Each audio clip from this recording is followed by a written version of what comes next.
of here now! You don't belong here, you little apes!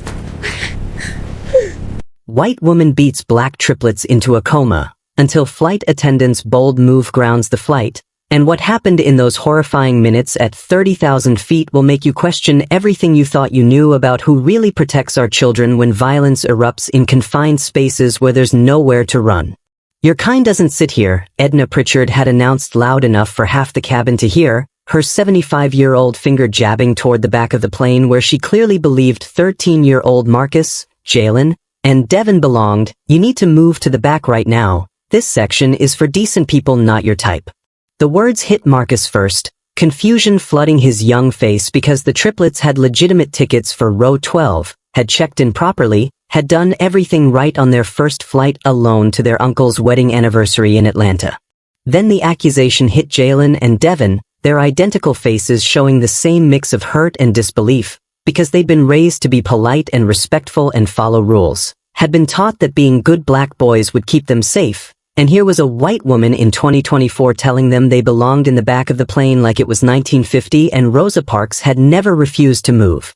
Now before you tell yourself this kind of blatant racism doesn't happen anymore on commercial flights with witnesses everywhere, before you convince yourself that surely other passengers would intervene to protect children being verbally assaulted by an elderly woman drunk on her own sense of racial superiority, let me destroy that comfortable illusion right now. This happened 6 months ago on a Delta flight from Newark to Atlanta, witnessed by over 100 passengers, recorded on multiple phones, and not one person spoke up to defend 3 13-year-old boys until it was far too late, until blood had already been spilled and consciousness had already been lost. The racism didn't die after the civil rights movement. It just learned to hide behind age and femininity and the assumption that a 75-year-old white grandmother couldn't possibly be dangerous to 3 black children. Marcus had looked at Edna Pritchard with eyes that had seen this coming even before she'd opened her mouth, had felt the weight of her stare from the moment the triplets had settled into their assigned seats, had recognized the particular way her face had hardened when she'd realized black children would be sitting near her for the next 2 hours. He wasn't surprised by her demand that they move, wasn't shocked by the venom in her voice, because this wasn't his first encounter with adults who looked at his skin and decided he didn't belong in spaces they considered theirs, but knowing racism exists doesn't make you immune to the fear it triggers, doesn't prepare you for what happens when hatred decides that words aren't enough. "Ma'am, these are our seats," Marcus had said respectfully, his voice steady even though his hands had started shaking. "Our mama bought these tickets for us. We're going to our uncle's anniversary party. We have every right to sit here."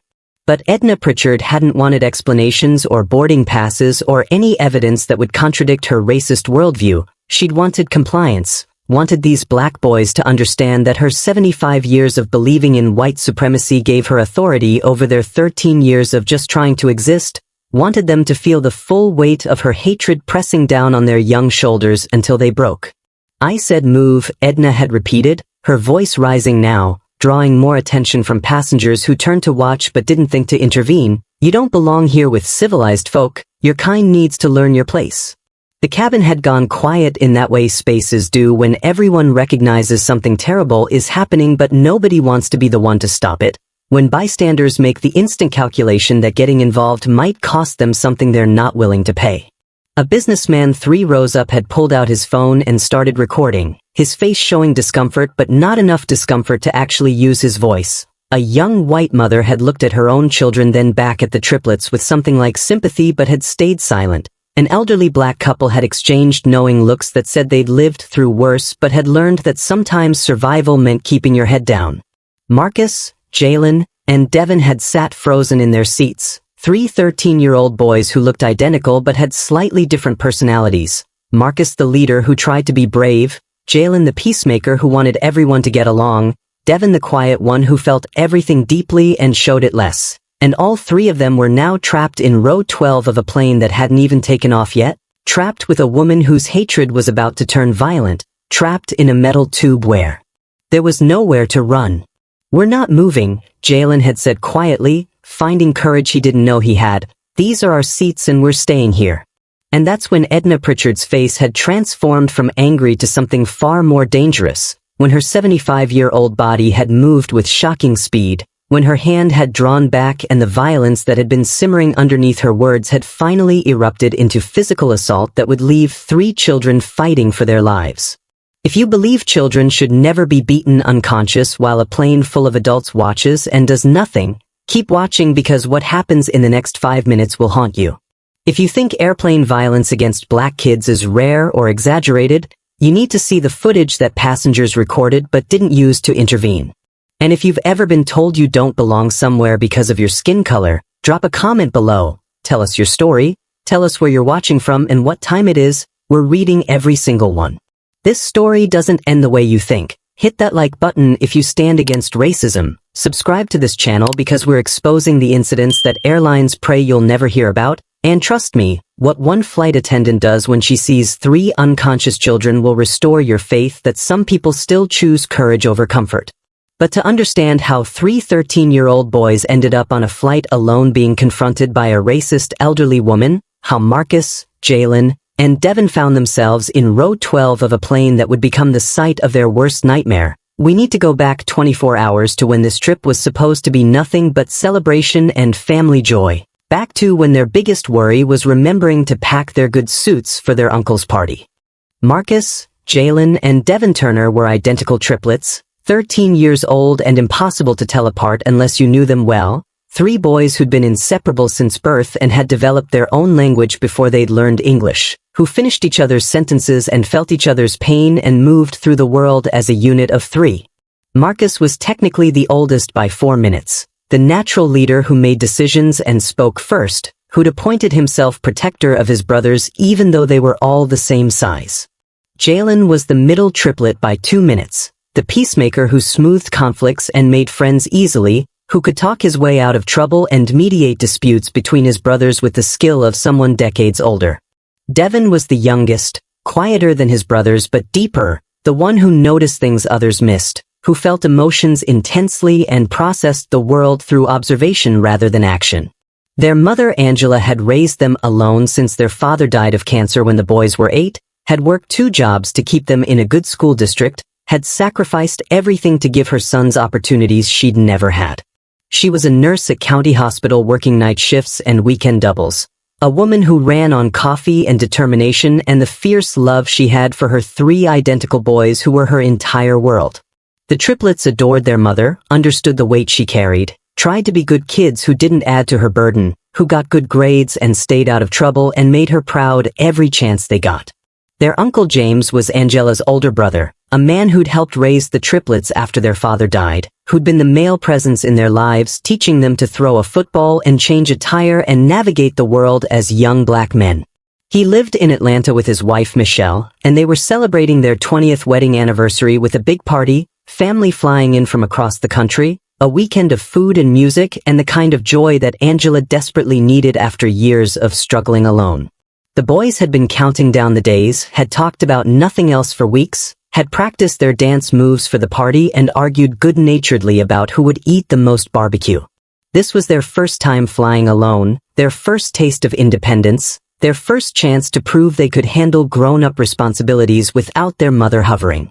Angela had been nervous about sending them unaccompanied, had almost canceled the trip a dozen times, but Uncle James had insisted the boys needed this, needed to feel trusted and capable, needed the experience of navigating an airport and a flight on their own. She'd spent the evening before helping them pack, making sure each boy had his suit and dress shoes, toiletries and phone chargers, the emergency credit card she'd given Marcus with strict instructions about when it could be used.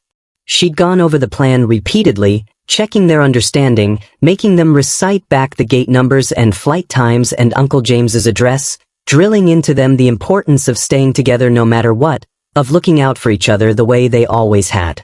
"You're my 3 musketeers," Angela had said, pulling all 3 boys into a hug in their living room the night before the flight, "all for one and one for all. You stick together and you'll be fine. Marcus, you're in charge, but Jaylen and Devon, you listen to your brother. And if anything feels wrong, anything at all, you call me immediately. I don't care what time it is or what I'm doing, you call Mama." The morning of the flight she'd driven them to the airport even though her shift at the hospital didn't end until 7 and the flight left at 9, had stayed with them through check-in and security, had walked them all the way to the gate even though unaccompanied minors weren't technically supposed to have adults past security. She'd hugged each boy individually, had straightened their shirts and touched their faces, had tried not to cry because she didn't want them to see how scared she was sending her babies into the world alone. "Marcus, you take care of your brothers," she'd said, her hands on his shoulders, her eyes intense with the weight of maternal instruction. "Jaylen, you keep the peace if they start arguing. Devon, you stay close and don't wander off. And all three of you remember that you represent our family, you be polite and respectful, and you show people that young black men can be trusted to do the right thing." They'd promised her they would, had rolled their eyes a little at her repeated instructions because they were 13 and thought they knew everything, had been eager to board and start their adventure. Angela had watched them walk down the jetway, 3 identical boys in matching backpacks, and she'd felt that mother's intuition that something was wrong, that she shouldn't let them go, that keeping them safe meant keeping them close. But she'd pushed the feeling down, had told herself she was being overprotective, had turned and walked back through the airport to her car so she could get home and sleep for a few hours before her next shift started. The triplets had found their seats in row 12, had stowed their backpacks in the overhead compartment, had settled in with the excitement of kids on their first solo flight. They'd compared their in-flight snack choices, had argued about who got the window seat even though they'd already decided Marcus would take it, had pulled out their phones to text their mother that they'd boarded safely.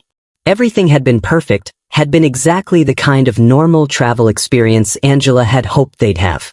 Then Edna Pritchard had noticed them, had seen 3 young black boys sitting in her section of the plane, and her 75 years of accumulated racism had decided this was unacceptable, that these children needed to be taught a lesson about their place in her America. She'd been sitting 3 rows behind them, had watched them board with increasing irritation, had made some calculation in her hate-filled brain that 3 black teenagers sitting near her violated some natural order she believed in. She'd unbuckled her seatbelt and stood up before the plane had even finished boarding, had walked up the aisle with purpose, had stopped at row 12 where Marcus, Jaylen, and Devon sat completely unaware that danger was approaching. The boys had looked up when her shadow fell across them, had seen an elderly white woman and had probably expected her to ask for help with her bag or to squeeze past them, had been raised to be helpful and courteous especially to elders. Instead they'd gotten hatred delivered with the confidence of someone who'd spent 7.5 decades believing her whiteness gave her authority over black bodies, who'd grown up in an era when telling black people where they could and couldn't sit was legal and expected, who'd apparently never accepted that those days were supposed to be over.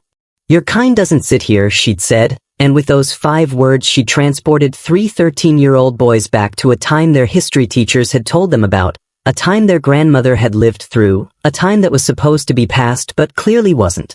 Marcus had looked up at Edna Pritchard from his window seat and felt something cold settle in his stomach, that familiar dread that came from recognizing hatred in an adult's eyes, from understanding that no amount of politeness or respect or following rules would protect him from what this woman had already decided about him and his brothers. "Ma'am, we're not moving," he'd said, his voice steady even though his hands had started trembling in his lap. "These are our assigned seats. Our tickets are legitimate. We have every right to be here." He'd pulled out his phone to show her their boarding passes, the digital confirmations that proved beyond doubt that row 12 seats A, B, and C belonged to Marcus, Jaylen, and Devon Turner, that their mother had paid full price for these seats 6 weeks ago, that everything about their presence on this plane was legal and proper and exactly as it should be. But Edna hadn't even glanced at the screen, hadn't wanted evidence that would contradict her racist assumption, had simply waved the phone away like it was irrelevant.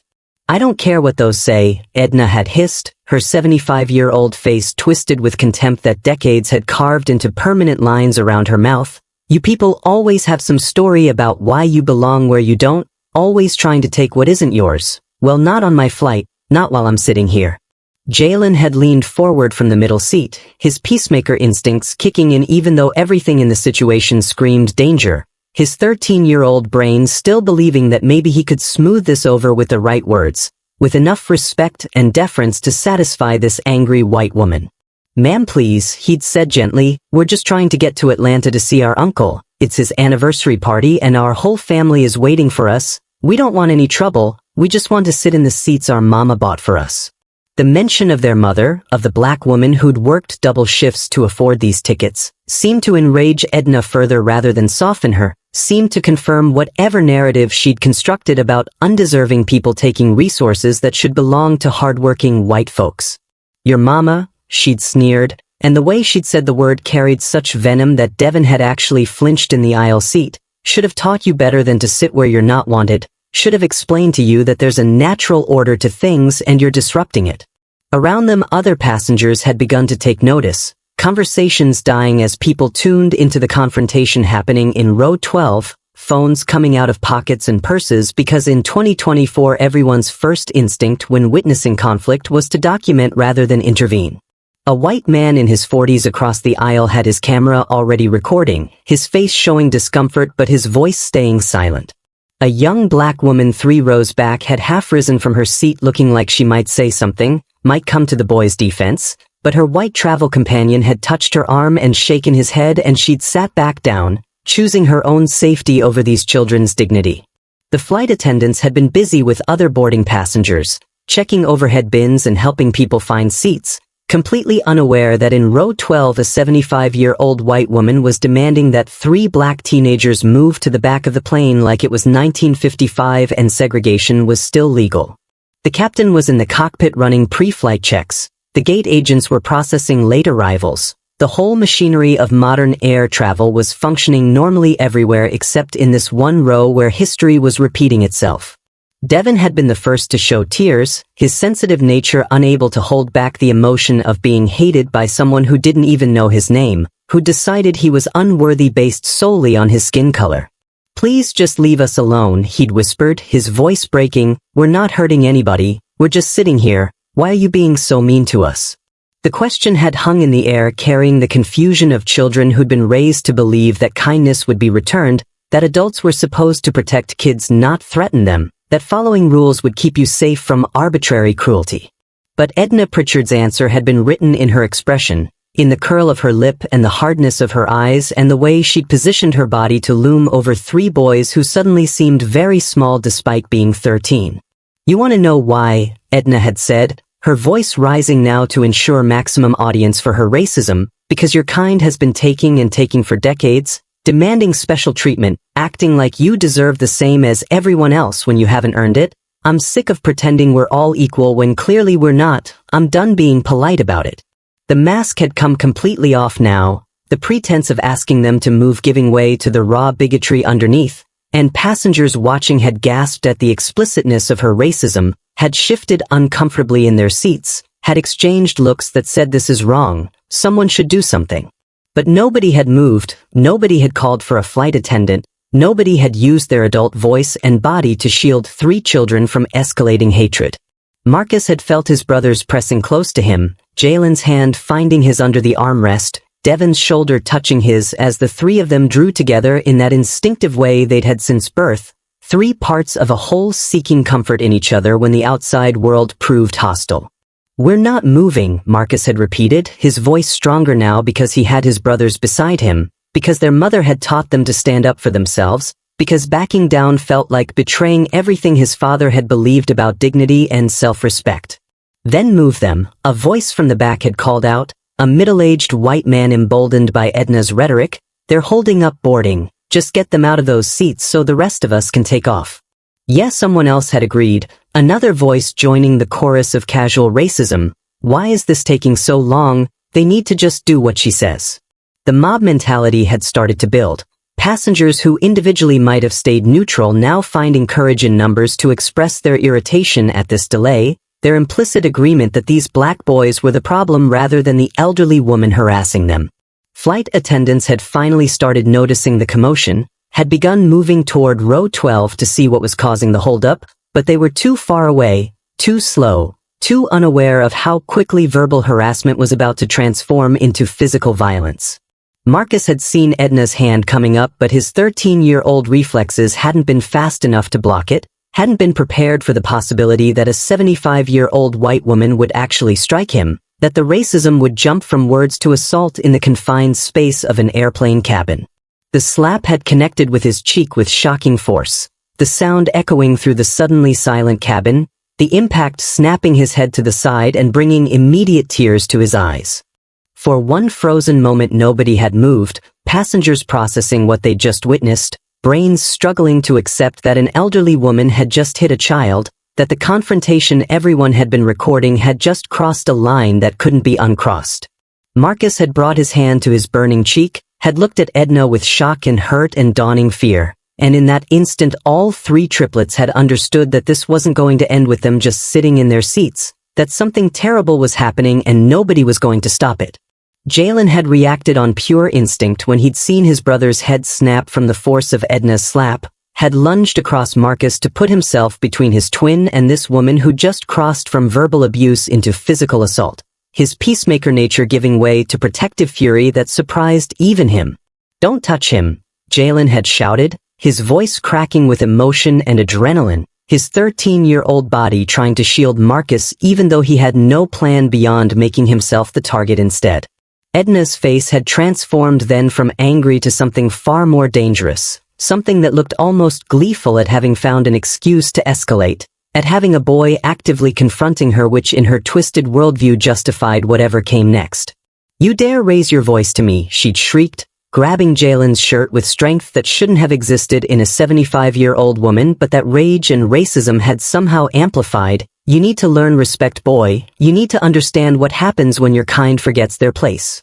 She'd yanked Jaylen toward her with enough force to pull him half out of his seatbelt the only thing keeping him from being dragged completely into the aisle, and passengers watching had gasped but still nobody had moved, still nobody had physically intervened, still everyone had remained frozen in that terrible paralysis that comes from not wanting to get involved, from assuming someone else would surely step in, from choosing the comfort of being a spectator over the risk of being a participant. Marcus had tried to grab his brother, had reached for Jaylen's arm to pull him back, but Edna had been faster, had used her grip on Jaylen's shirt to twist him sideways, to position his head near the armrest with an intention that was becoming horrifyingly clear. She'd looked directly at Marcus when she'd done it, had made eye contact with the boy she'd already struck, had wanted him to see what was coming, wanted him to understand the consequences of defiance. Then she'd slammed Jaylen's head against the metal armrest with a sickening thud that carried through the cabin like a gunshot, like the sound of something fundamental breaking, like the noise nightmares are made of. Jaylen's body had gone instantly limp, his eyes rolling back, his grip on consciousness severing as traumatic brain injury announced itself with terrible efficiency. He'd slumped against the seat awkwardly, his head lolling at an angle that made it clear he was no longer aware of anything, blood beginning to seep from a gash where his temple had connected with unforgiving metal. Marcus had screamed then, a sound of pure anguish that a 13-year-old shouldn't know how to make, a cry that contained terror and grief and helpless rage all tangled together. "Jaylen," he'd sobbed, shaking his brother's shoulder, trying to wake him. "Jaylen, wake up, please wake up, come on, you have to wake up." But Jaylen hadn't responded, hadn't opened his eyes, hadn't shown any sign of consciousness, and Marcus had looked up at the passengers around them with tears streaming down his face, his hand still pressed to the cheek Edna had slapped, his other hand gripping his unconscious brother. "Help us," Marcus had begged, his voice breaking on every word. "Please somebody help us." She heard him. "He's not waking up, please." The businessman who'd been recording had his phone still raised but his hands were shaking now, his face showing the horror of realizing he was documenting assault on children, that his video was capturing violence that should have been stopped, that his role as observer was becoming complicity. The young black woman who'd almost stood earlier was crying openly, her hands over her mouth, her body language screaming that she wanted to intervene but fear had her rooted to her seat. Devon had unfrozen then, his quiet nature shattered by seeing both his brothers hurt, his survival instinct finally overriding his shock. He'd unbuckled his seatbelt with fumbling fingers and tried to scramble past Edna toward the aisle, tried to run for help or escape or anything except staying within reach of this woman who was hurting his family. But Edna had anticipated the movement, had turned her attention from Marcus and the unconscious Jaylen to the third triplet who was trying to flee. She'd grabbed Devon's arm as he tried to squeeze past her, her fingers digging into his thin 13-year-old bicep hard enough to leave immediate bruises, hard enough to stop his momentum completely. "Where do you think you're going?" Edna had snarled. "You're not running away, You're going to stay right here and learn the same lesson your brothers are learning." Devon had tried to pull free, had twisted and yanked and used every ounce of his 60-pound advantage to break her grip, but Edna had held on with the tenacity of someone who'd decided these children needed to be punished, who'd committed to violence and wouldn't stop until she was satisfied. "Help me," Devon had screamed toward the front of the plane where flight attendants were supposed to be, where adults with authority were supposed to intervene when passengers became violent. "Somebody please help us." But the flight attendants had been in the galley preparing for departure, had been going through their safety checklists and organizing beverage carts, had been completely unaware that in row 12 3 children were being systematically brutalized while over 100 witnesses watched and filmed and did absolutely nothing. The captain was still in the cockpit, the gate agent had returned to the terminal, the ground crew was disconnecting the jetway, the whole apparatus of departure was proceeding normally while violence erupted in the cabin. Edna had used her grip on Devon's arm to pull him closer, had raised her other hand in a fist, and what happened next would later be described by witnesses as the most disturbing part of the entire assault, the moment when everyone watching understood that this wasn't a slap or a single blow but sustained violence against a child who'd done nothing except try to escape. She'd hit Devon across the face once, twice, 3 times in rapid succession, her elderly fists connecting with his nose and cheekbone and jaw, each impact drawing blood, each blow making the boy cry out in pain. Marcus had lunged from his seat trying to protect Devon the way Jaylen had tried to protect him, but Edna had shoved him back with surprising strength, had sent him sprawling against the window where he'd hit his head on the sidewall hard enough to daze him, hard enough to make his vision swim and his coordination fail. Devon had tried to cover his face with his free arm, but Edna had kept hitting him, kept raining blows on any part of him she could reach, kept teaching him whatever lesson her racism insisted these children needed to learn.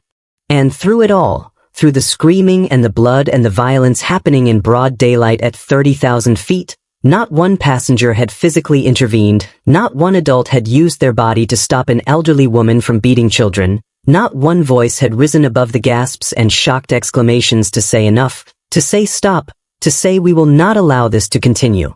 And if you're watching this and you haven't hit that subscribe button yet, if you're not sharing this story with everyone you know, then ask yourself what makes you different from those passengers who watched 3 children get beaten unconscious and did nothing. Subscribe right now because your engagement is the only thing that forces these stories into the light, because silence makes you complicit and action makes you part of the solution. Hit that like button and share this video because the next child being brutalized might not have anyone willing to speak up for them either. Devon's legs had given out after the 5th or 6th blow, his body no longer able to maintain balance while being struck repeatedly, while pain exploded across his face in waves that made thinking impossible. He'd collapsed against the seat in front of him, his 13-year-old frame folding in on itself seeking protection that wasn't coming, his hands still trying weakly to shield his face even though Edna kept finding angles to land her fists. Blood poured from his nose mixing with tears, dripping onto his shirt that had been so carefully pressed that morning when their mother had helped them get ready, when everything had still been normal and safe and filled with excitement about seeing Uncle James. Marcus had tried to stand again from where Edna had shoved him against the window, had tried to help Devon or protect him or do something except just watch his brother being beaten, but his head was spinning from hitting the sidewall, his vision blurring at the edges, his coordination shot enough that he couldn't quite get his legs under him. Jaylen remained unconscious in the middle seat, his head still at that terrible angle, blood from his temple wound now soaking into the seat fabric, his chest rising and falling in shallow breaths that Marcus desperately tracked to confirm his brother was still alive. "Stop," Marcus had sobbed, the word coming out broken and desperate. "Please stop hurting him, we'll move, we'll go wherever you want. Just please stop hitting Devon." But Edna hadn't wanted compliance anymore, had moved beyond the goal of making them change seats into something darker, something that looked like she was enjoying this, like years of accumulated racism had found an outlet in 3 vulnerable children and she intended to extract every ounce of satisfaction her hatred could provide.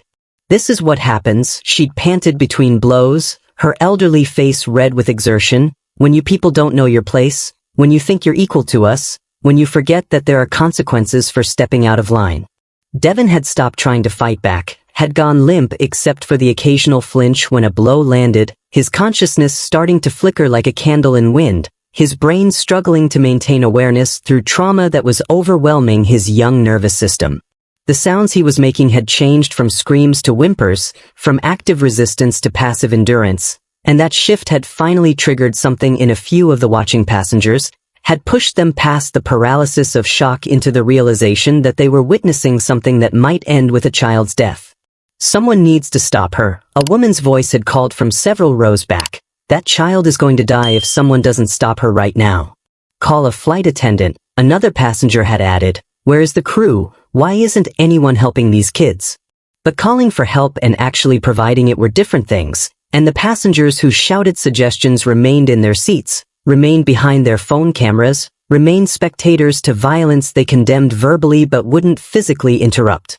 The flight attendants were still in the galley, still unaware because the configuration of the plane and the noise of boarding had insulated them from what was happening in row 12, still going through their routine preparations while children were being destroyed 30 feet away. Edna had finally released Devon, had let him slump fully against the seat in front of him where he'd half slid to the floor, his face a mask of blood, his eyes unfocused and glazed, his breathing ragged and concerning. She'd stepped back breathing hard, her hands red with Devon's blood, her expression showing satisfaction rather than remorse, showing the terrible contentment of someone who'd accomplished what they'd set out to do. Marcus had managed to get to his feet finally, had stumbled toward Devon even though his own head injury was making the cabin tilt and spin, had dropped to his knees beside his youngest brother and tried to assess how bad it was, tried to wipe the blood away enough to see if Devon was still conscious. "Devon," he'd whispered, squeezing his brother's hand. "Devon, can you hear me? Please say something, please be okay." Devon's eyes had found Marcus's face, recognition flickering there along with pain and confusion and a question that broke Marcus's heart. "Why did she hurt us?" Devon had managed to say through split lips. "What did we do wrong?" "Nothing," Marcus had sobbed. "You didn't do anything wrong, none of us did, she's just. But he couldn't finish because there were no words adequate to explain racism to a 13-year-old who was bleeding on an airplane floor, no way to make sense of hatred that attacked children for existing. Behind them Jaylen remained unconscious, his stillness somehow more terrifying than Devon's injuries because at least Devon was awake and talking, at least Devon's eyes were open even if they were glazed with trauma. Marcus had looked from one brother to the other, had felt the weight of being the oldest by 4 minutes, of being the one who was supposed to protect them, of failing at the most fundamental job he'd ever had. Around them passengers had finally started moving, a few brave souls standing and approaching row 12 though still maintaining careful distance from Edna who stood there breathing hard, a nurse from 6 rows back pushing through with her medical bag, an off-duty police officer making his way forward having finally decided that watching was no longer an option. But they were too late, were arriving after the damage was done, were coming to help children who'd needed intervention 5 minutes ago, 10 minutes ago, the moment Edna had first demanded they move. The nurse had reached them first, had taken one look at the scene and gone pale, 3 children in various states of injury, blood on the seats and floor, an elderly white woman standing over them looking satisfied with her work. "Oh my God," the nurse had breathed, dropping to her knees beside Devon, checking his pupils and pulse and the obvious facial trauma. "We need paramedics. These children need immediate medical attention." Marcus had looked up at her with hope sparking through his fear, his voice small and broken when he'd asked the question that contained all his terror. Are they going to be okay? Is Devon going to be okay? Is Jaylen going to wake up? The nurse's expression had told him the truth before her words did, had shown him that the answer wasn't as simple as yes or no, that the next hours would determine whether his brothers survived what Edna Pritchard's racism had done to them in the 5 minutes it had taken to beat 3 children unconscious while over 100 adults watched and did nothing.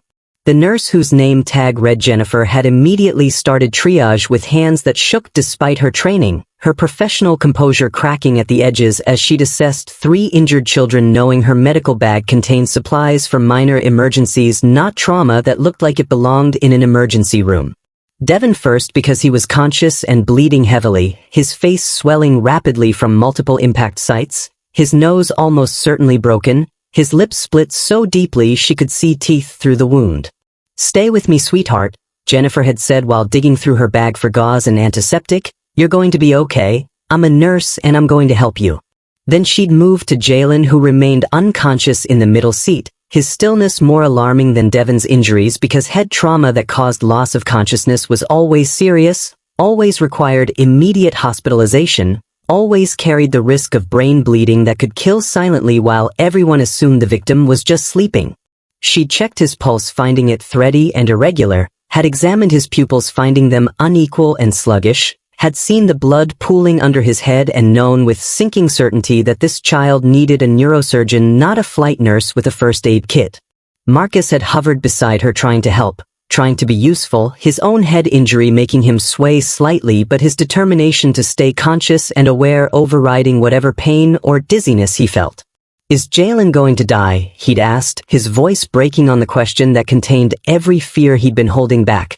"Please tell me the truth, is my brother going to die?" Jennifer had looked at this 13-year-old boy who just watched his brothers beaten unconscious, who was bleeding himself from hitting the window, who was being forced to confront mortality at an age when death should still feel abstract and distant. "I don't know, honey," she'd said because lying seemed worse than honesty. "He has a serious head injury and he needs to get to a hospital immediately, but he's breathing and his heart is beating and that means we still have time to help him." The off-duty police officer named Rodriguez had reached Edna, who still stood in the aisle looking at her handiwork with an expression that showed no remorse, no horror at what she'd done, no recognition that beating children unconscious might be something to feel ashamed about. "Ma'am, you need to sit down," Rodriguez had said, his voice tight with controlled anger. "You need to sit down right now and put your hands where I can see them." "I was defending myself," Edna had announced to the watching passengers, her voice carrying that particular self-righteousness of racists who convince themselves their violence is justified. "Those boys were threatening me, they were aggressive and I had to protect myself, anyone would have done the same." The lie had hung in the air, contradicted by dozens of phone videos showing exactly what had happened, showing an elderly white woman attacking children who'd done nothing except refuse to move from their assigned seats, showing assault that no amount of spin could reframe as self-defense. "You beat 3 children unconscious," Rodriguez had said flatly. "I watched you do it. Everyone on this plane watched you do it, so you can save your excuses for the police because right now you're going to sit down and keep your hands visible or I will restrain you." Edna had opened her mouth to argue, but something in Rodriguez's expression had made her reconsider, had perhaps finally penetrated her racist fog enough to understand she was in serious trouble, that the power dynamic had shifted, that her 75 years and white femininity weren't going to protect her from consequences this time. She'd sat down heavily in an empty row, her hands in her lap, her face still showing more indignation than regret. Around them the cabin had descended into chaos, passengers finally mobilizing now that the immediate violence had stopped, people calling 911 on cell phones even though the plane was still on the ground, others trying to help Jennifer with the boys, a few confronting Edna with the anger they should have shown 10 minutes earlier. "How could you do that?" a woman had screamed at her. "They're children, they're babies, what kind of monster beats children?" But Edna had just stared ahead, her jaw set, her refusal to acknowledge wrongdoing absolute even in the face of overwhelming evidence, even with 3 bleeding children visible proof of her violence, even knowing her life was about to change in ways she couldn't yet imagine.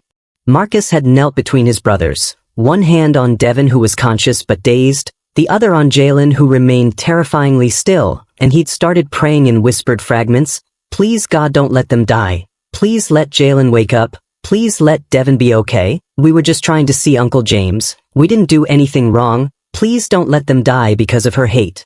Jennifer had pressed gauze to Devon's nose trying to control bleeding that wouldn't stop, had immobilized Jaylen's neck as best she could with rolled blankets, had done everything her training allowed while knowing it wasn't enough, while understanding these children needed CAT scans and possibly surgery and definitely more help than she could provide at 30,000 feet or even on the ground at a gate. The blood had spread across the cabin floor by now, a pool of red that passengers had to step around, that marked where 3 13-year-old boys had learned the hardest lesson about American racism, that innocence and legitimate tickets and polite refusal weren't protection against violence when someone decided your skin color meant you deserved punishment. Some passengers had started crying, finally processing what they'd witnessed and their own failure to prevent it, their phones full of video evidence of their complicity, their consciences waking up too late to matter. And somewhere in the galley, still unaware of the nightmare unfolding in row 12, Flight attendant Theresa Coleman was finishing her pre-flight checklist, counting beverage supplies and checking seatbelt demonstrations, completely unprepared for what she was about to discover when she emerged and saw 3 motionless black children, blood pooling beneath them, and over 100 passengers who'd watched it happen and done nothing at all. Theresa Coleman had been a flight attendant for 32 years, had seen medical emergencies and unruly passengers and every kind of human drama that could unfold at 30,000 feet, but nothing in 3 decades of service had prepared her for what she saw when she'd emerged from the galley with her beverage cart ready to begin in-flight service. 3 black children motionless in row 12, blood spreading across the cabin floor in a pool that caught the overhead lights, a white woman sitting calmly several rows back, and over 100 passengers frozen in their seats like statues, their phones out, their faces showing shock but their bodies showing nothing except paralysis. Theresa had stopped mid-step, her cart forgotten, her brain struggling to process the scene because it didn't make sense, couldn't make sense, wasn't supposed to be possible on a commercial aircraft where her job was keeping people safe and comfortable. She'd moved toward row 12 on legs that felt unsteady, had seen the nurse kneeling beside 2 of the boys, had seen the 3rd boy conscious but clearly injured, had seen blood and tears and trauma that belonged in a war zone not on her plane. What happened here? Theresa had demanded, her voice cutting through the shocked silence, her 58 years and 3 decades of authority coming through in a tone that expected immediate answers. Someone tell me right now what happened to these children. Multiple passengers had tried to speak at once, their voices overlapping in a cascade of explanation and excuse. The woman in 9C had beaten them, she attacked them when they wouldn't move seats, it all happened so fast, we didn't know what to do, someone should have stopped her but nobody did.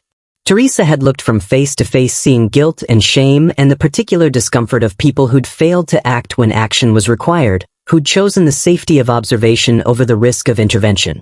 That woman, Rodriguez had said, pointing at Edna, assaulted these 3 boys, I'm a police officer and I witnessed the tail end of it. She needs to be restrained and we need emergency services immediately. 2 of these children are unconscious and all 3 need hospital care right now. Theresa's face had transformed from confusion to fury in the space of a heartbeat, her eyes moving from the injured children to Edna who sat there looking defiant rather than horrified, looking like the victim rather than the perpetrator, looking like someone who believed she'd been justified in beating children unconscious because they'd refused to move to the back of the plane. Something had broken in Theresa then, some final restraint on the rage she'd been carrying for 58 years of watching racism destroy black bodies, of seeing people who looked like her and her own grandchildren treated as less than human, of living in a country that claimed progress while violence against black children continued in plain sight.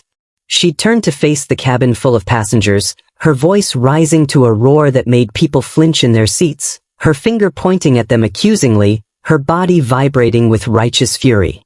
You animals, Theresa had shouted, and the word had landed like a slap because they'd expected her to comfort them, to understand their fear, to absolve them of their inaction. You watched children being beaten and you did nothing. You sat there with your phones recording while a woman attacked 3 13-year-old boys and not one of you, not one single person in this entire cabin had the courage to stop her. The passengers had recoiled from her anger, some trying to offer explanations. We were scared, we didn't want to make it worse, we thought someone else would intervene, but Theresa hadn't wanted to hear their excuses, hadn't had space for their justifications, had been holding back decades of fury at white complicity and it was all pouring out now in this moment.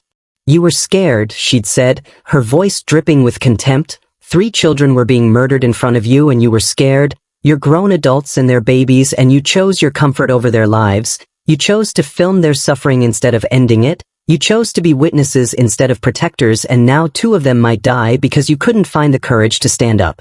Some passengers had started crying, finally processing their own moral failure, finally understanding that saying someone should do something while you do nothing is just another form of violence. Others had looked away, unable to meet Theresa's eyes, unable to defend choices they'd made in moments of crisis that revealed who they really were beneath the progressive politics and diversity statements they probably posted on social media. Theresa had turned then and run toward the cockpit, her hand pounding on the door with urgency that made the captain open it immediately, his face showing concern at her obvious distress. We need to ground this flight right now, Theresa had said, her voice shaking but clear. We have 3 children who've been assaulted by a passenger. 2 are unconscious with serious injuries. They need paramedics immediately. We cannot take off. We need to ground this plane now. Captain Morrison had been flying commercial aircraft for 25 years, had made thousands of decisions about safety and protocol and when to abort flights, and he'd taken one look at Theresa's face and known this wasn't a minor incident that could be managed in flight, wasn't a situation that could wait until Atlanta. Get everyone off, he'd said, reaching for the radio to contact ground control. We're not going anywhere. Get those children medical attention and get that passenger into custody. Theresa had run back to row 12 where Jennifer was still working on the boys, where Marcus was still kneeling between his brothers looking like his world had ended, where Devon was slipping further into shock and Jaylen remained terrifyingly still. The captain is grounding the flight, Theresa had said to Jennifer. Paramedics are on their way. Ground services will have the jetway reconnected in minutes. Just keep them stable until help arrives. She'd knelt then beside Marcus, this 13-year-old boy who just watched his brothers beaten unconscious, who was bleeding from his own injury, who was trying so hard to be strong even though he was clearly terrified. What's your name, sweetheart? Theresa had asked gently, her fury giving way to the maternal tenderness that had always been underneath, her hand gentle on his shoulder. Marcus, he'd whispered, and these are my brothers Jaylen and Devon. We were just going to see our uncle. We had the right tickets. We weren't doing anything wrong. Why did she hurt us? The question had broken something in Theresa's chest. This child asking why in a voice that still believed the world should make sense, that still thought there were good reasons for the violence he'd experienced, that couldn't yet comprehend that sometimes people hurt you simply because they've decided your existence is an offense.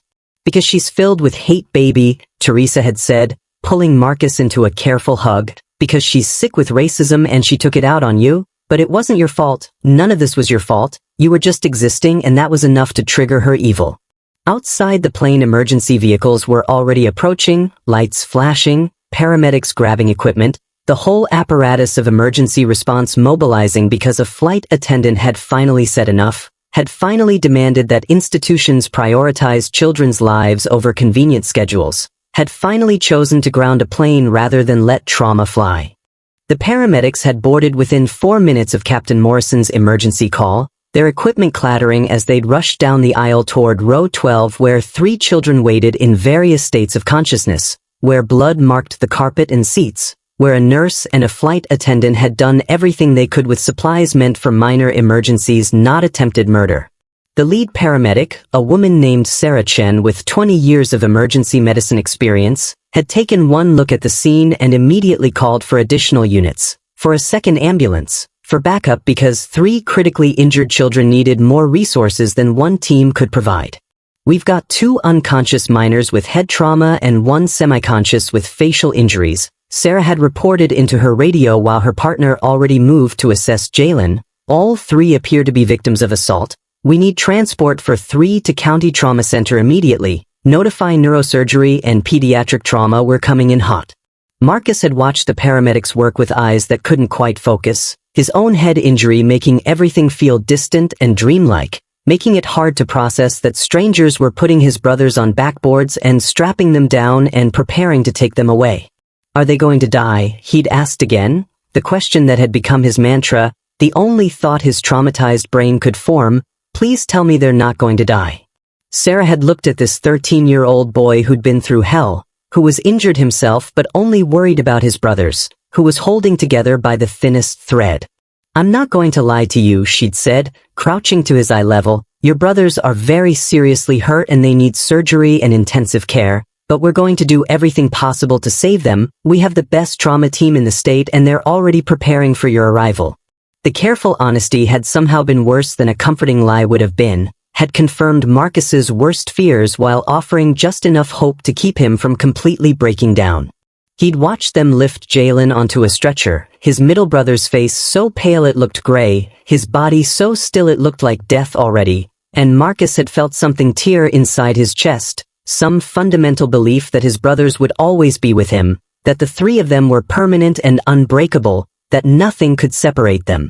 Devon had regained some awareness as the paramedics assessed him, his eyes finding Marcus across the chaos of medical equipment and emergency personnel. Marcus, he'd slurred through split lips. Where's Jaylen going? Why isn't he waking up? I want mama.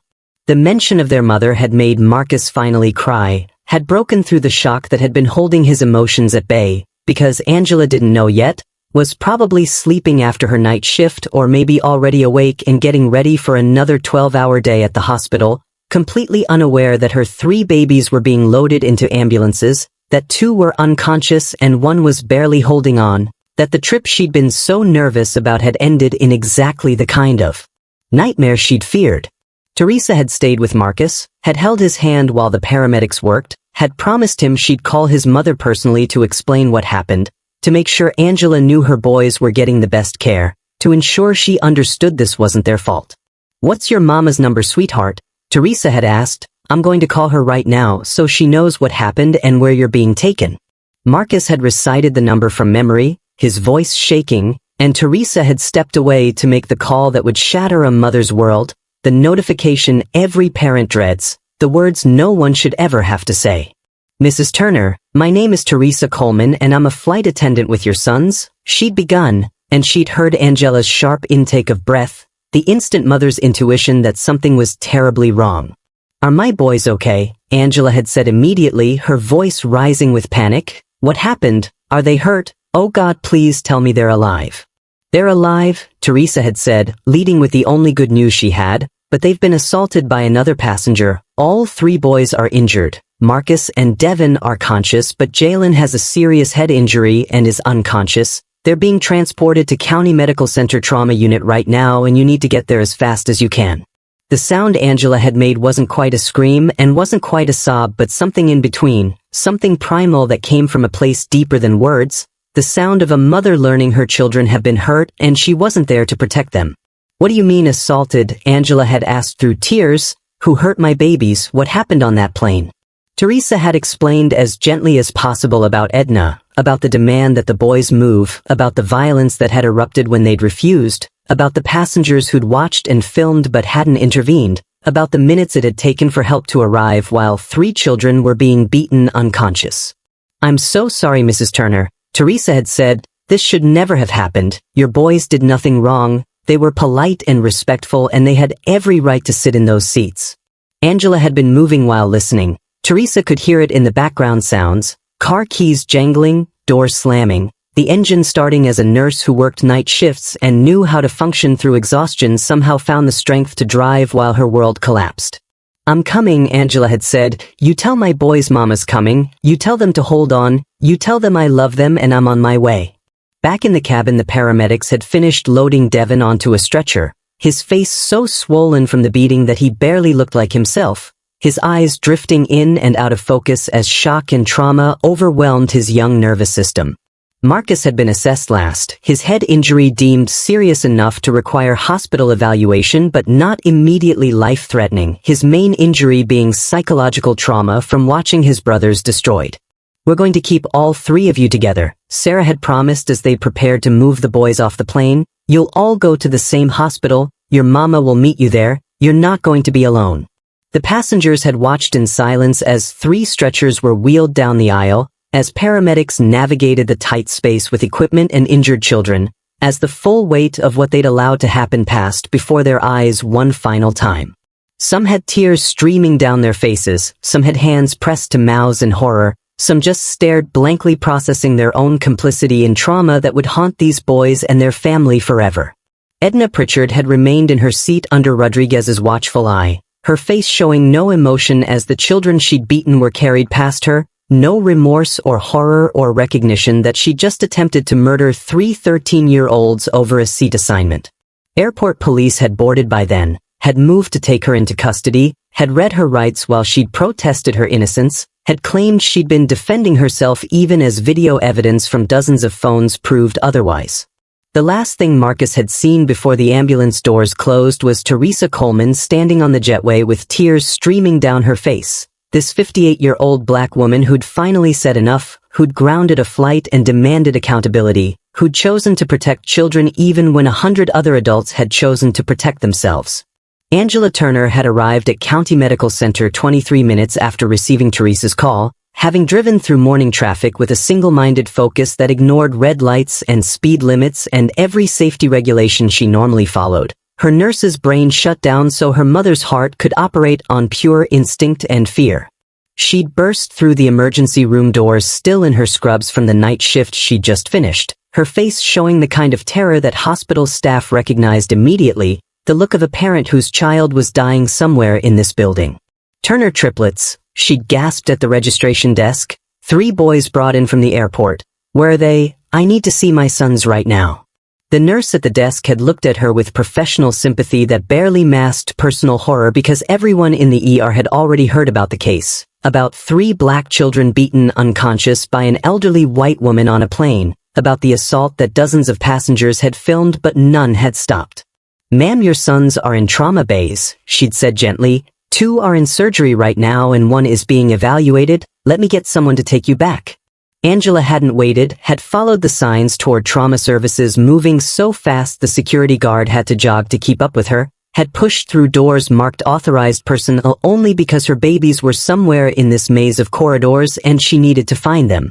She'd burst into the trauma unit to find Devon on a gurney in Bay 3, his face so swollen and bruised he barely looked human, monitors beeping around him, a doctor examining the facial fractures that would require surgical repair.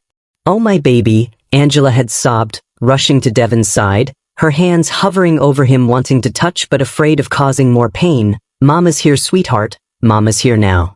Devon's eyes had found her face through the swelling, recognition, and relief flooding his expression. "Mama," he'd whimpered, his voice muffled by damaged tissue and missing teeth. "She hurt us so bad. Jaylen won't wake up." Marcus hit his head. "I tried to run but she grabbed me." The story had poured out in fragments, trauma making the narrative disjointed but the horror clear enough. And Angela had listened while her heart shattered into pieces that would never quite fit back together. The doctor had approached then, a young South Asian woman whose badge read Dr. Patel, her face showing the compassion of someone who'd chosen pediatric emergency medicine because she wanted to protect children. "Mrs. Turner, I'm Dr. Patel," she'd said. "Your son Devon has multiple facial fractures, a broken nose, damage to his orbital bone, and we've lost 2 teeth with several others loosened. He's going to need surgery to repair the fractures but his life is not in danger. His injuries, while serious, are not immediately life-threatening." "And my other sons," Angela had asked, her voice breaking, "where are Marcus and Jaylen? Are they okay? Please tell me they're okay." Dr. Patel's expression had shifted to something more grave. "Marcus is in Bay 5 with a concussion and being monitored. He should make a full recovery, but Jaylen," she paused because there was no gentle way to deliver this news. "Jaylen has a traumatic brain injury from his head being slammed against the armrest. He's in emergency surgery right now to relieve pressure and control bleeding. The next 48 hours are critical."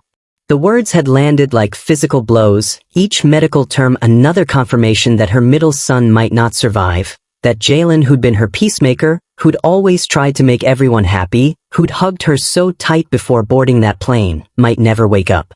"Can I see him?" Angela had whispered. "Even if he's in surgery, can I just see him? I need him to know I'm here." "As soon as he's out of surgery you can be with him," Dr. Patel had promised, "but right now the best thing you can do is be with Devon and Marcus. They need to see you, they need to know their mother is here and they're safe now." Angela had spent the next 4 hours moving between Devon's bedside and Marcus's bay, had held their hands and stroked their hair and whispered reassurances she didn't quite believe, had answered endless questions from police and social workers and hospital administrators about what had happened and who was responsible and whether she wanted to press charges, as if that was even a question, as if she wouldn't pursue every possible consequence against the woman who'd tried to murder her children. Marcus had cried in her arms, this 13-year-old boy who'd tried so hard to be strong, who'd protected his brothers as much as he could, who'd been forced to watch violence he couldn't stop. "I couldn't save them, Mama," he'd sobbed. "I tried but she was too strong and nobody would help us and Jaylen just went limp and I thought he was dead." "You did everything right, baby," Angela had whispered fiercely. "This wasn't your fault. None of this was your fault. That woman is evil and the people who watched are complicit, but you were brave and strong and you tried to protect your brothers and I'm so proud of you." The hours had crawled by with agonizing slowness, surgery taking longer than expected because the damage to Jaylen's brain had been extensive, because the neurosurgeon had found bleeding that required meticulous control, Because 13-year-old bodies weren't supposed to survive this kind of trauma, and putting him back together was taking every ounce of skill the medical team possessed. Angela had worn a path in the floor outside the surgical suite, had prayed in fragments and desperation, had bargained with God in ways she hadn't since her husband died, promising anything, everything, if only her son would survive. When the surgeon had finally emerged after 6 hours, his scrubs bloody and his face exhausted, Angela had read his expression before he'd spoken and known it wasn't good news, but it wasn't the worst news either, knew her son was alive but forever changed. "We've controlled the bleeding and relieved the pressure," the surgeon had said, "but Jaylen has suffered significant trauma to his frontal and temporal lobes. He's in a coma and we won't know the extent of permanent damage until he wakes up, if he wakes up." The if had hung in the air like a guillotine, the possibility that Jaylen might never open his eyes again, that he might exist in some twilight state between life and death, that the boy who tried to protect his brother might never come back from that act of love. "How long?" Angela had asked, her voice barely audible. "How long until we know?" "Days, maybe weeks," the surgeon had replied. "Comas are unpredictable, especially in cases of severe trauma. We'll monitor his brain activity and watch for signs of awareness. But Mrs. Turner, I need you to understand that even if he wakes up, he may not be the same child. Brain injuries change people. They affect personality and memory and function in ways we can't predict."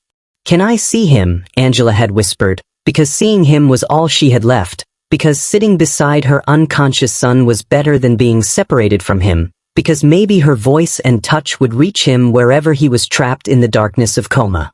They'd led her to the ICU where Jaylen lay surrounded by machines, his head bandaged, tubes everywhere, monitors beeping out the rhythm of a life that was hanging by threads so fine they might snap at any moment. Angela had pulled a chair to his bedside and taken his hand, had felt how cold it was, how still, how unlike the warm, energetic boy who'd hugged her goodbye just hours ago.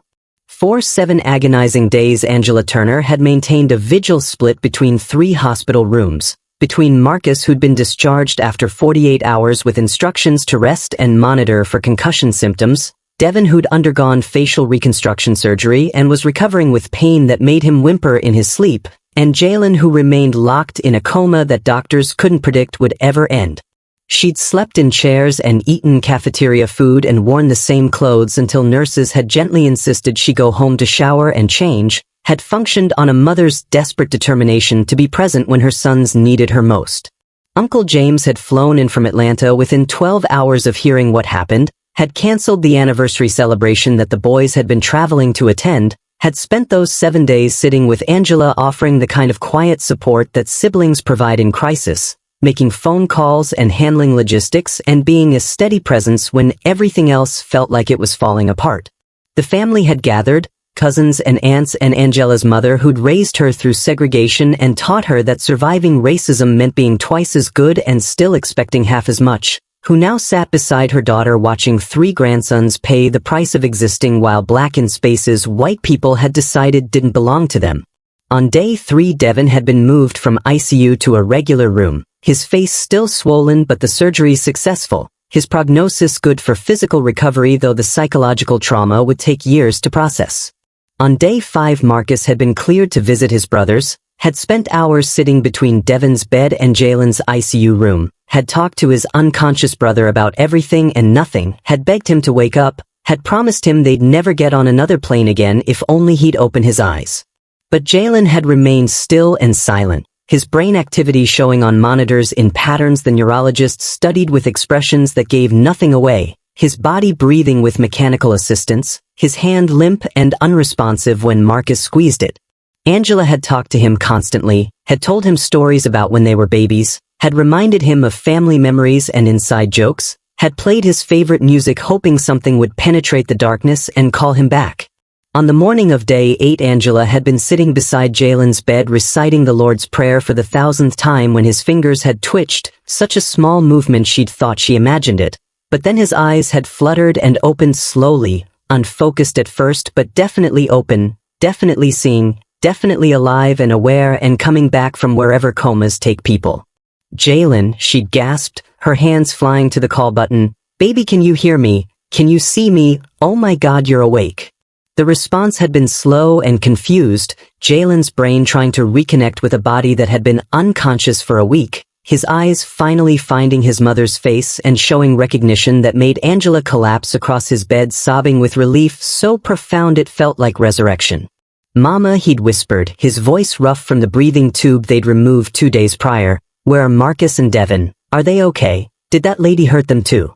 The fact that he remembered, that his mind had retained the trauma, was both devastating and hopeful. Devastating because it meant he'd carry those memories forever, hopeful because memory meant brain function meant maybe he'd be okay, maybe he'd recover, maybe God had heard her desperate prayers. "They're okay, baby," Angela had sobbed. "Devon's down the hall and Marcus is at Uncle James's hotel. They're going to be so happy you're awake. We've been so scared. I thought I might lose you." The neurologist had rushed in to assess, had run tests and asked questions, had emerged with cautious optimism that Jaylen's cognitive function appeared intact, that his memory was working, that the worst-case scenarios they'd been preparing for might not materialize. "He'll need extensive physical therapy," the doctor had said, "and will be monitoring for seizures and other complications, but Mrs. Turner, your son just beat odds that were heavily stacked against him. He's a fighter and he's going to make it." When Marcus and Devon had been brought to see Jaylen for the first time since the assault, when the three brothers had been reunited with Jaylen conscious and responsive, the scene had been equal parts joy and heartbreak, tears flowing from all of them as they'd held hands across hospital beds, as they'd processed together that they'd survived something that could have killed them, that should have killed them given how little help they'd received when it mattered most. The trial had taken place 3 months later, Edna Pritchard facing charges of 3 counts of attempted murder, 3 counts of assault on a minor, and federal hate crime enhancements that carried sentences measured in decades, not years. The evidence had been overwhelming, video from 17 different phones showing every moment of the attack, medical records documenting injuries that couldn't be explained as anything except deliberate violence, testimony from Jennifer the nurse and Rodriguez the officer and Theresa the flight attendant who'd all witnessed different parts of the nightmare.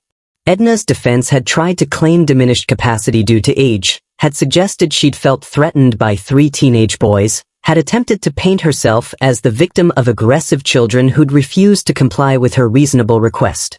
But the jury had watched the videos, had seen an elderly white woman beating unconscious children who'd done nothing except refuse to move to the back of the plane, had deliberated for 90 minutes before returning guilty verdicts on all counts.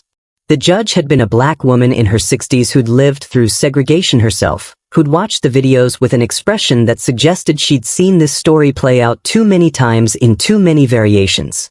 "Miss Pritchard," she'd said during sentencing, "you attempted to murder 3 children because you couldn't tolerate their presence in seats their mother had paid for, because your racism convinced you that black boys didn't deserve the same rights as white passengers. You beat them unconscious while over 100 adults watched and did nothing. Your actions were evil and your lack of remorse is disturbing." 8 years in federal prison, the judge had pronounced $200,000 in restitution and permanent ban from commercial aviation. "You will spend what remains of your life paying for the damage you've done to 3 innocent children and their family." Edna had died in year 3 of her sentence, a stroke that prison doctors couldn't prevent, leaving her alone in a cell with no family visiting because her children had disowned her after seeing what she'd done, with no friends writing because everyone who'd known her had watched the videos and couldn't reconcile them with the woman they'd thought they knew. She died as she'd lived, filled with hate that ultimately consumed her, taking nothing with her except the knowledge that 3 boys had survived while she hadn't. And if you've watched this entire story and you're not already subscribed, if you're not sharing this with everyone who needs to understand that black children are still being brutalized while adults watch and do nothing, then ask yourself what that says about your priorities. Subscribe right now because stories like this need millions of views, not thousands, because your engagement creates pressure for change. Hit that like button and share this video because the triplets survived but countless other children haven't, because silence kills and speaking up saves lives. 6 months after the assault, the Turner triplets had attended their uncle's rescheduled anniversary celebration, all 3 boys in wheelchairs because their physical recovery was still ongoing, Marcus dealing with persistent headaches, Devon's face still showing scars from reconstructive surgery, Jaylen relearning motor skills that the brain injury had damaged. The family had gathered around them weeping with joy that all 3 were alive, celebrating survival that had required more strength than children should need, honoring resilience that shouldn't have been necessary. They'd survived where Edna Pritchard had not, had chosen to heal where she'd chosen to hate, had found their way back to each other while she died alone, surrounded by nothing except the consequences of her racism. And somehow in that contrast was both justice and tragedy, proof that love outlasts hate but never without scars that last forever.